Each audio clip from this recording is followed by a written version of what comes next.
Good afternoon, I'm Rob Boskamp, and you're listening to South Texas Midday. Thank you for joining me on this Monday, October 20th. Texas officials began notifying low-income residents last week that their food benefits via the SNAP program will be cut off next month if the federal shutdown continues past October 27th. In Texas, that would mean a halt to more than $614 million to 3.5 million people who rely each month on food stamps. Of those who could be impacted, 1.7 million are children. Residents in Taft gathered last Friday to hear from DRL Refineries about a proposal to build an over $1 billion oil refinery on FM 631. KRAS 6 News reports that DRL Refinery Director David Luchfield told attendees the refinery would produce gasoline, diesel, and marine fuel oil with products shipped by pipeline to existing docks along the Corpus Christi ship channel. The company would also assist in building utilities such as sewage and fiber cables to meet the potential facility's demand. Water use was a key topic during the meeting. Luchfield said DRL plans to drill wells on site for industrial use and that the refinery would require a small MGD amount. The company expects to contribute at least $11 million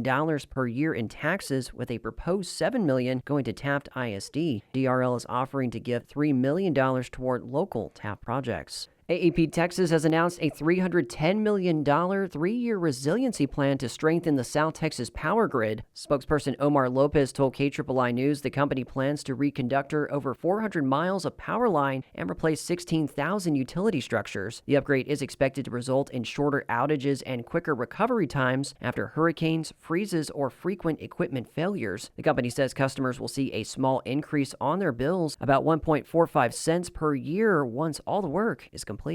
Over the weekend, No Kings protest rallies across the country saw millions of protesters show up. Texas Public Radio's Jack Morgan has more. About 2,600 No Kings protests were held nationwide and even in some cities in Europe. Here in San Antonio, Travis Park was nearly full of people, most all of which held signs. It says democracy is under attack. A woman identifying herself as only Lucy described her sign. I asked her what she'd say to those who thought maybe that was a bit melodramatic. Have they seen what ICE is doing in Chicago? Have they seen what ICE is doing in Portland? Have they seen what ICE has done on the streets of San Antonio? I don't think it's hyperbole to say that democracy is under attack when we are not following the rule of law, when we disregard tenets of our Constitution, when we refuse to swear in elected officials. Lee Kurtz says he thinks Americans should be more concerned than they are about the state of its democracy. I've been saying for a long time, Americans believe or feel or think that it can't happen here, and I just have a real hard time comprehending how you could not think it could happen here. He seemed worried that most folks don't have the full picture. We're just out here to support democracy and freedom, and we need to show this guy that there are a lot of people that aren't happy with what's going on in this country, and we're doing it peacefully, and that's the way it should be. My name is John Hancock. I'm a retired Air Force Master Sergeant. Very patriotic parents. My middle name is Glenn, so it's John Glenn Hancock. To me, Hancock seemed slightly out of place. He carried an American flag and an Air Force T-shirt and ball cap, but he very politely corrected my assumption about him. I think when it comes to defending our Constitution, I am exactly what the stereotype is. Those of us that served in the military, this is what we actually had signed up to do, was to defend our country, both foreign and domestic, and this is very domestic. What happened at Travis Park was called a No Kings protest, and these protesters' point was that the presidency comes with no throne and also no assurances that they will be reelected. I'm Jack Morgan at Travis Park in San Antonio. Protesters were also out in South Texas on Saturday. One rally was held at Water's Edge Park in Corpus Christi. We are here today to say no to Kings. We had protest in June where there was about 4,000 people that came out, and we think that there's a lot more that came out today. People coming together, exercising our First Amendment right to free speech and to speak freely and defend democracy and say no to Kings.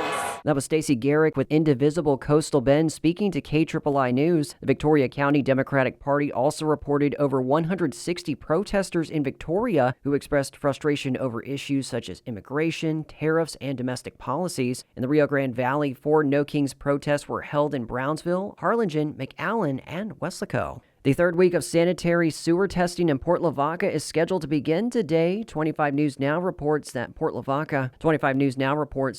Works crews will be using smoke to test locations along the city's sanitary sewer system. Officials say smoke coming from the vent stacks on houses or holes in the ground is non-toxic and creates no fire hazards. This will locate breaks and defects in the system. The city is advising residents to pour water into sink drains, bathtubs, and toilets to prevent smoke from entering their home from the sewer system. Last week, the city of McAllen announced that residents will pay an extra $14 per month for their water and sewer bill. MyRGV.com reports the increase will assist with addressing regional water shortages. Extra funds from the rate increase will go directly to construction of a new North Water treatment plant and brackish groundwater desalination project, as well as other essential utility services. McAllen Public Utilities General Manager Mark Vega said the projects currently in design will cost about $185 million. Part of that will be covered by a loan from the Texas Water Development Board.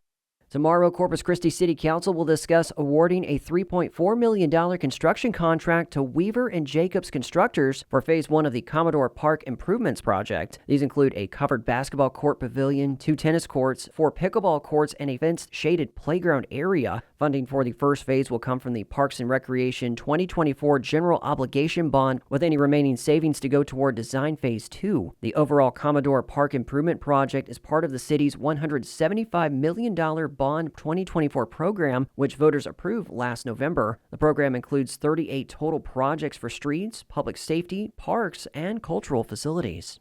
The Oak County Courthouse in George West is receiving its first major renovation in about 4 decades. County officials are using existing funds to avoid having taxpayers foot the multi-million-dollar project. County Judge James Liska told KRAS 6 News the project, which began 3 years ago, is funded through the county's construction fund. Renovation costs could reach at least $5 million once interior work is completed. No completion date has been set for the project.